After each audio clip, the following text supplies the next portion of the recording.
Encore une fois, je suis très heureux de vous accueillir aujourd'hui à l'enregistrement de cette émission de télévision, Les Actualités prophétiques.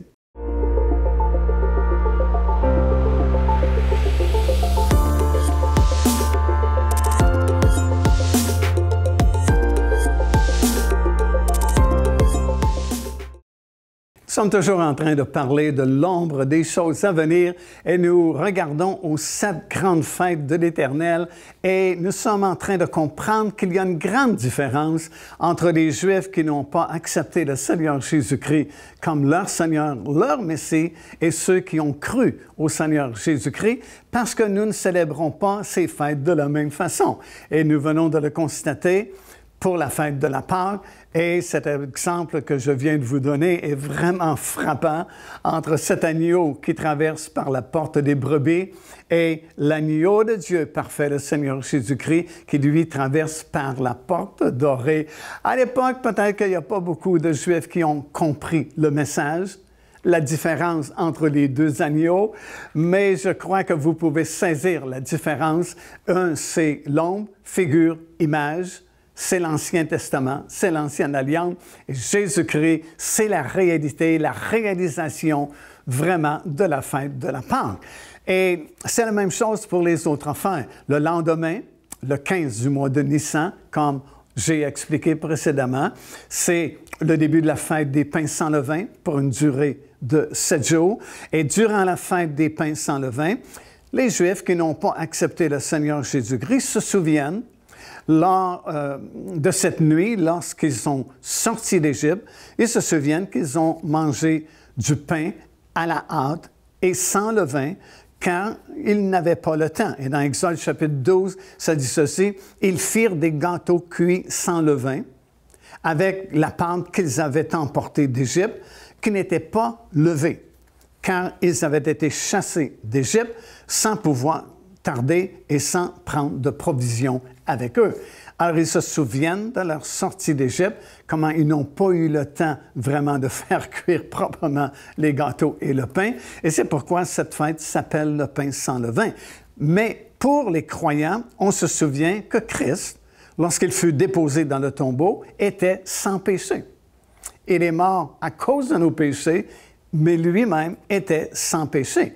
Et le levain, dans la parole du Seigneur, c'est un symbole du péché. Mais Christ lui-même était sans péché. C'est ce que Paul dit dans 1 Corinthiens chapitre 5, les versets 7 et le verset 8. Ça dit, « Il a accompli cette fête lorsqu'il fut déposé dans le tombeau sans péché. » Et c'est uniquement par lui que nous obtenons le pardon de nos péchés. À la fête des prémices, qui était célébrée, vous vous souvenez, le lendemain du sabbat, les Juifs qui n'ont pas accepté le Seigneur Jésus-Christ apportaient à l'époque du temple la gerbe des prémices, si vous voulez, de la première moisson de l'année, qui était l'orge. Mais pour les croyants en Jésus-Christ, on se souvient, à l'occasion de la fête des prémices, que par sa résurrection, Christ est devenu les prémices de toutes les moissons, et c'est notre assurance également que nous aussi, un jour, nous allons ressusciter. Il a accompli cette fête en ressuscitant d'entre les morts 3 jours et 3 nuits après avoir donné sa vie sur la croix de Golgotha. Et il est devenu les prémices de la première résurrection, tel que mentionné dans 1 Corinthiens chapitre 15, le verset 22 et le 23, comme nous avons déjà étudié. Mais en plus de cela, ce qui est remarquable, c'est que, vous savez, le souverain sacrificateur, le lendemain du sabbat, devait offrir la gerbe, vous vous souvenez, qu'on avait prélevée du champ d'orge, et puis devait l'agiter devant l'Éternel. Alors Jésus-Christ, qui devait accomplir tout ce que le souverain de l'époque faisait, se devait de présenter une gerbe. Bien, il a présenté la gerbe des plusieurs saints de l'Ancienne Alliance, qu'il a ressuscité et qui sont sortis des sépulcres après la résurrection du Seigneur Jésus-Christ. Imaginez l'image extraordinaire, Jésus qui est l'agneau parfait de Dieu, mais qui soudainement devient le souverain sacrificateur et qui va accomplir lui aussi le même geste. il va offrir la première gerbe de la première moisson de l'année. Et le Seigneur Jésus-Christ offre la gerbe des plusieurs saints de l'Ancien Testament qui représentaient les prémices de la première moisson et il va les présenter là-haut dans le ciel devant l'Éternel. Ça dit, voici le voile du temple se déchira en deux depuis le haut jusqu'en bas. La terre trembla, les rochers se fendirent et les sépulcres s'ouvrirent et plusieurs corps des saints qui étaient morts ressuscitèrent et étant sortis des sépulcres après la résurrection de Jésus, ils entrèrent dans la ville sainte et apparurent à de nombreuses personnes.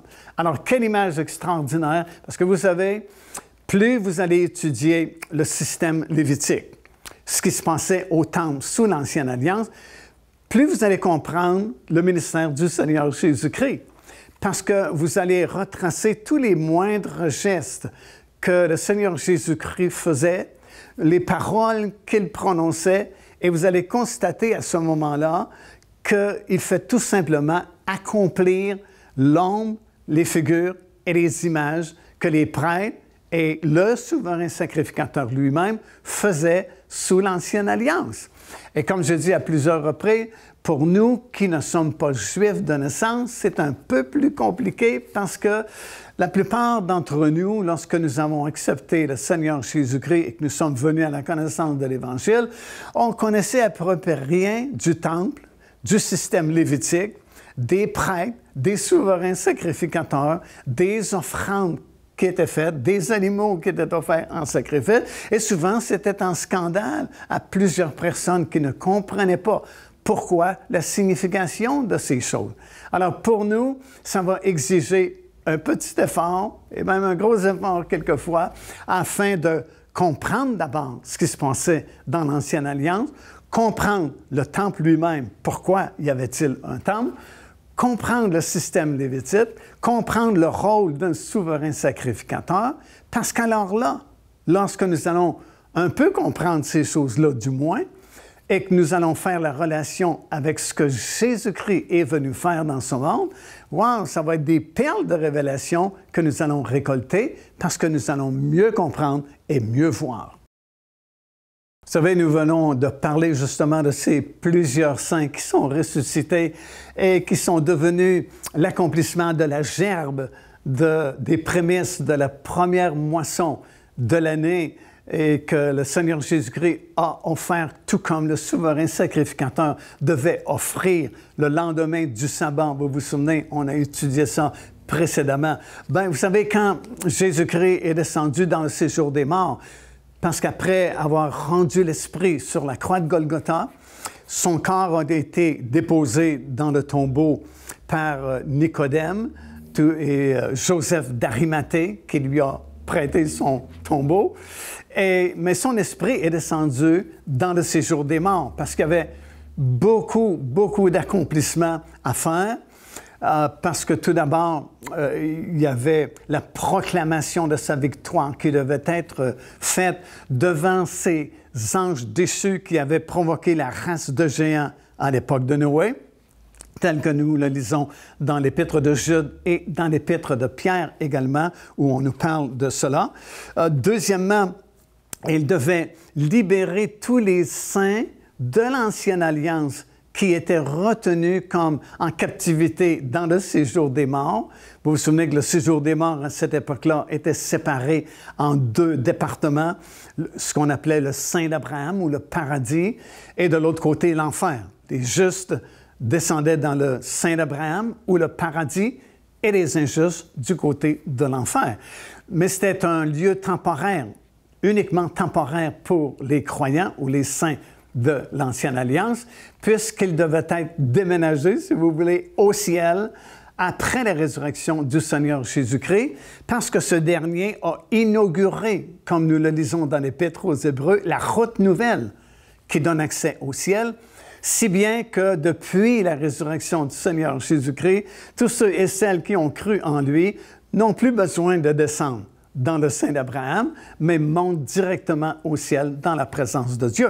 Alors, il fallait bien que ces justes de l'Ancienne Alliance changent d'endroit, puisque maintenant la route nouvelle allait être inaugurée. Et puis, troisièmement, évidemment, il a ressuscité les prémices des saints de l'Ancien Testament, qui sont devenus la gerbe que le souverain sacrificateur devait agiter devant l'Éternel. À la fête de la Pentecôte, les Juifs qui n'ont pas accepté le Seigneur Jésus-Christ se souviennent que c'est l'époque où Dieu a donné la loi à Moïse sur le sommet de la montagne du Sinaï.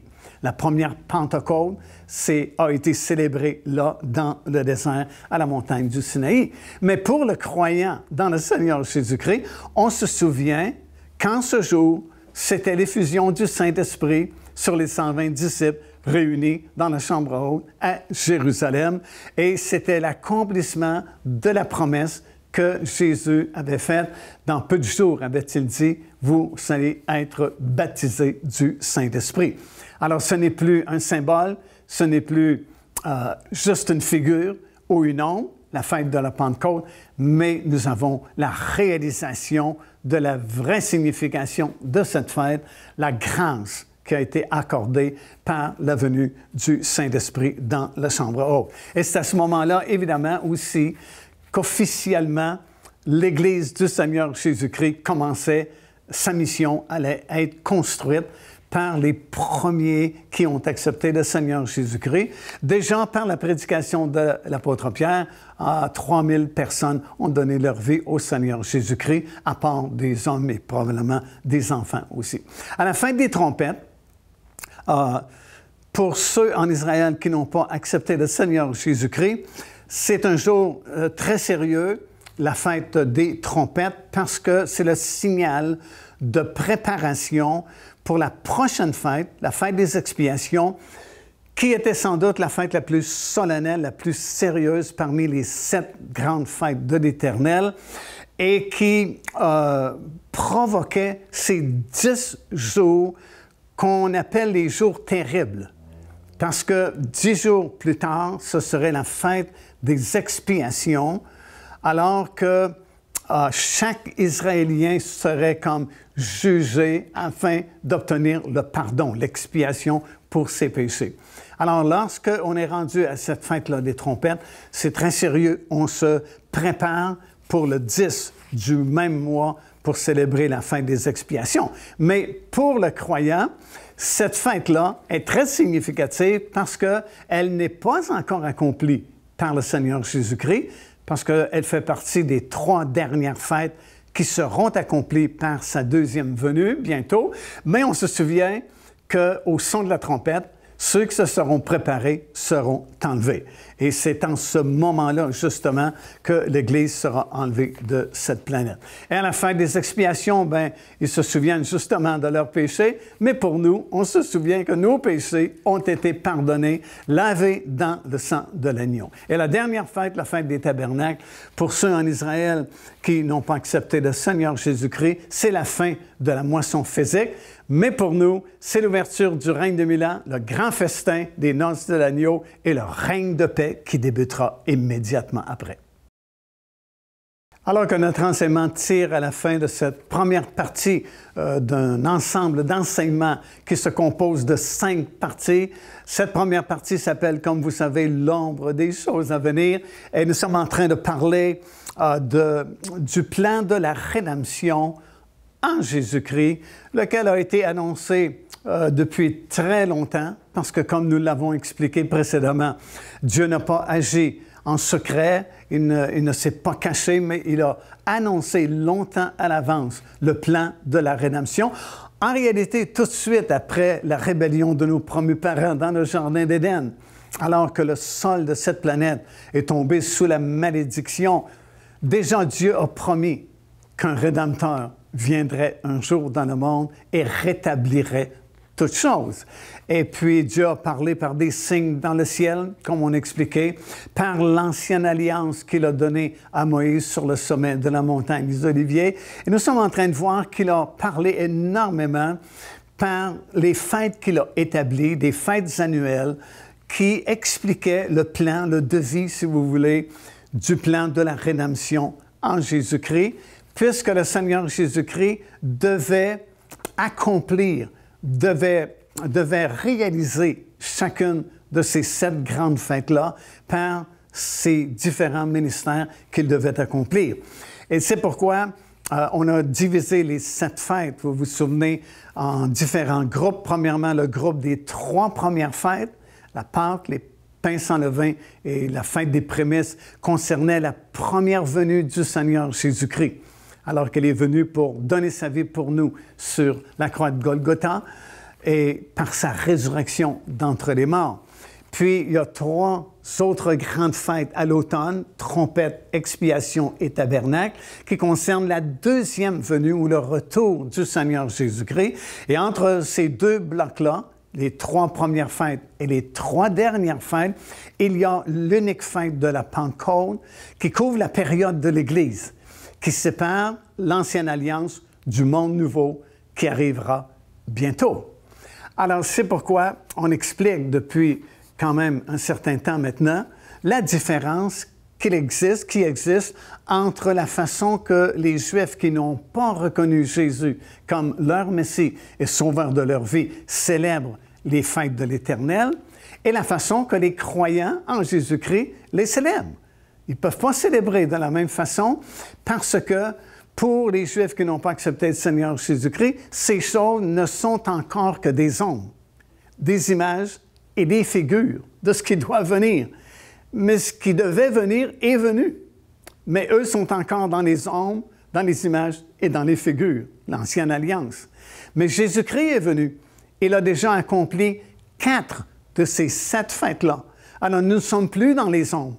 C'est pourquoi on a lu dans Colossiens que ça, c'était l'ombre des choses à venir, mais le corps est en Jésus-Christ. Ces choses sont terminées et les croyants, ceux qui ont cru dans le Seigneur Jésus-Christ, célèbrent, c'est sûr, ces fêtes-là. Bien sûr, au cours des années, l'Église a été influencée par l'époque de Constantin et puis par la culture gréco-romaine, si bien qu'aujourd'hui, la plupart des Églises célèbrent toutes les fêtes païennes, mais ce n'est pas les fêtes de l'Éternel. Mais lorsque nous comprenons davantage la parole du Seigneur, on se souvient de ces fêtes-là, on les célèbre de façon différente des Juifs qui n'ont pas accepté le Seigneur, parce que nous sommes dans la réalisation de ces fêtes-là. Par exemple, à la fête des expiations, comme j'ai expliqué, pour nous, on ne se prépare pas pour avoir le pardon des péchés à la fête des expiations, parce que nous sommes déjà pardonnés. 1 Jean, chapitre 1, verset 7 dit, « Si nous marchons dans la lumière comme lui-même est la lumière, nous sommes mutuellement en communion, et le sang de Jésus, son Fils, nous purifie de tout péché. Si nous marchons fidèlement avec lui, nous sommes couverts régulièrement par le sang du Seigneur Jésus-Christ. Si nous commettons un péché, Saint-Esprit va nous convaincre, nous allons le confesser, et nous sommes pardonnés par le sang précieux de Jésus-Christ. » Alors, c'est bien différent la façon dont nous célébrons ces fêtes-là. À la fête des expiations, c'est l'accomplissement, justement, du pardon total de nos péchés. Nos péchés ont été non seulement pardonnés, la Bible dit qu'ils ont été oubliés, et Dieu a pris un engagement. Il a dit, « Je ne m'en souviendrai plus. » Alors, s'ils ont été pardonnés, ils sont effacés, et Dieu ne s'en souvient même plus. Le seul qui s'en souvient, c'est le diable qui vous le rappelle et qui met une condamnation sur vous. Mais si le péché a été confessé, sincèrement, il est pardonné à tout jamais. Puis, lorsque le Seigneur Jésus-Christ va revenir, il va bien sûr accomplir la fête des expiations, alors que son pied va se poser sur le sommet de la montagne des Oliviers. Le prophète Zacharie, je pense que c'est chapitre 14, le verset 6, nous explique qu'à ce moment-là, il y a un esprit de conviction qui va tomber sur ceux qui sont encore vivants en Israël après la bataille d'Armageddon, et ils vont tous se convertir au Seigneur Jésus-Christ, et ce sera l'accomplissement de la fête des expiations. Et puis, comme j'ai mentionné, la dernière fête du calendrier de Dieu, la fête des tabernacles, qui était la plus grande fête de réjouissance. On disait que si on n'avait pas assisté à la fête des tabernacles en Israël autrefois, on n'avait pas vu vraiment quelque chose de glorieux et quelque chose de joyeux. La ville était illuminée de ces énormes chandeliers. On chantait, on dansait parce que toutes les moissons étaient entrées. Mais nous, ce sera notre entrée dans le royaume physique et littéral de Dieu pour la période du millénium. Alors, en conclusion de cette première partie d'étude, je vais mettre pour vous sur l'écran 3 tableaux qui vont résumer un petit peu l'enseignement que je vous ai donné récemment. Sur le premier tableau, nous voyons les fêtes de l'Éternel ou le calendrier de Dieu. La première fête, comme vous pouvez le remarquer, c'est la fête de la Pâque, célébrée le premier mois de l'année religieuse, parce que la fête des trompettes marque l'année civile, mais la fête de la Pâque marquait l'année religieuse autrefois. Le 14 du mois de Nissan, qui correspond à notre mois de mars ou avril, suivi des pains sans levain et de la fête des prémices. La deuxième fête, bien sûr, c'est la fête de la Pentecôte, comme vous pouvez le voir sur le tableau, qui était célébrée exactement 50 jours après la fête des prémices. Le troisième mois, le mois de Sivan, qui correspond à notre mois de mai ou le mois de juin. Et comme on l'a expliqué, la fête de la Pentecôte était une fête unique, contrairement aux 2 autres groupes qui étaient composés de 3 fêtes chaque groupe. La troisième fête, c'est la fête des trompettes, suivie de la fête des expiations et de la fête des tabernacles, célébrée le 1er, le 10 et le 15 du 7e mois, qui s'appelait le mois de Tishri. Sur le deuxième tableau, nous avons une vue d'ensemble concernant l'ordre des moissons et des résurrections. Comme vous pouvez le voir, Christ doit être le premier en toutes choses et il est le roi des rois et l'époux céleste. Deuxièmement, ce sont les prémices de l'Ancienne Alliance, comme on a expliqué, les plusieurs saints de l'Ancien Testament qui ont été ressuscités après la résurrection de Christ. Ce sont les prémices de la première moisson et ils font partie de l'épouse de Christ et ils régneront avec Christ. Troisièmement, ce sont les prémices de la nouvelle alliance, les plusieurs saints qui seront enlevés lorsque la trompette sonnera. Ils font aussi partie de l'épouse de Christ et ils régneront également avec Christ dans le monde à venir. Quatrièmement, la grande foule d'Apocalypse, chapitre 7.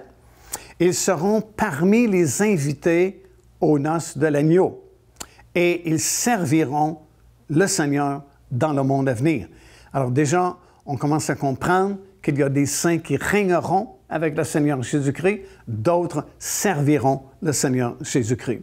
Et on remarque aussi qu'ils feront partie des invités aux noces de l'agneau. Alors déjà, on voit 2 groupes ici. Le groupe qui compose l'épouse de Christ, celle qui devient la reine, qui sera mariée avec le roi, le Seigneur Jésus-Christ. Et à la réception, les noces de l'agneau, il y a des invités. Alors, les invités ne peuvent pas être l'épouse. Donc, déjà, nous voyons que ce sont des saints qui appartiennent à des grands différents, à des groupes de saints différents, comme nous avons expliqué préalablement. Cinquièmement, vous avez les prémices de la troisième moisson, qui sont les 144 000 Juifs, comme nous avons expliqué. Eux aussi font partie de l'épouse de Christ, parce que ce sont des prémices, et régneront avec lui également dans le monde à venir. Sixièmement, ce sont les gens qui font partie de la moisson de la terre, ceux qui accepteront le Seigneur Jésus-Christ à la suite de la prédication de cet ange dont nous avons mentionné et qui est écrit dans Apocalypse chapitre 14. C'est le résultat de la prédication de cet ange, ce groupe-là.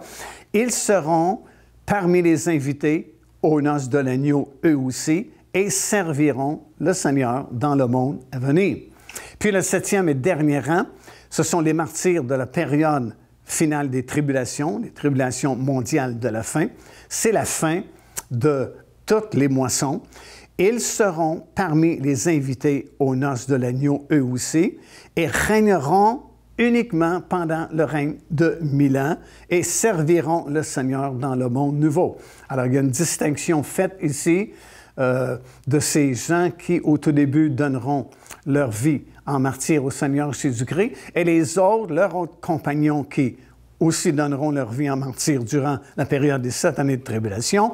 Ils auront comme récompense le pouvoir de régner avec Christ durant le millénium seulement, et après, ils serviront l'Éternel dans le monde nouveau. Et le troisième et le dernier tableau, nous voyons un résumé de tous ces groupes dont nous avons parlé. Premièrement, Christ qui est le roi des rois. Deuxième groupe, ce sont ceux qui régneront avec lui.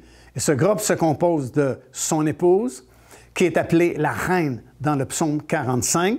Et ce groupe se compose des prémices de l'Ancien Testament, prémices du Nouveau Testament et prémices d'Israël, les 144 000 Juifs.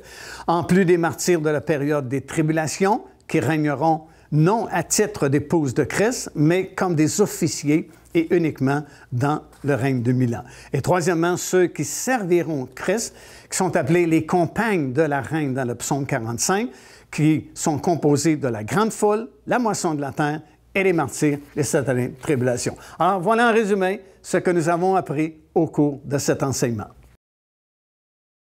Alors, encore une fois, comme nous l'avons constaté au cours de cet enregistrement, le plan de Dieu est manifesté, il est facile à comprendre, il est facile à voir, parce que Dieu ne l'a pas fait en secret, il ne l'a pas fait en cachette, mais comme nous l'avons constaté, il a été publié de différentes façons, à différentes reprises, afin que ce soit facile pour chaque individu sur cette planète de savoir que Dieu a un plan de rédemption, et que ce plan a été conçu expressément pour vous. Alors, si vous entendez ma voix aujourd'hui, si vous avez vu cet enregistrement, Dieu vous appelle à faire partie de ce plan merveilleux, le plan de la rédemption finale en Jésus-Christ. Et non seulement il pardonne vos péchés, non seulement il vous donne la vie éternelle, mais en plus, vous êtes appelés à régner avec lui dans un monde nouveau qui bientôt sera établi partout dans l'univers. Devenez partenaire avec le ministère Pain de Vie et aidez-nous à produire et à diffuser les émissions de télévision, les actualités prophétiques. En retour, recevez l'enseignement de la parole de Dieu à tous les mois. C'est notre façon de vous remercier parce que vous nous aidez à produire justement ces émissions de télévision. Alors consultez notre site web, inscrivez-vous et soyez bénis de la part du Seigneur.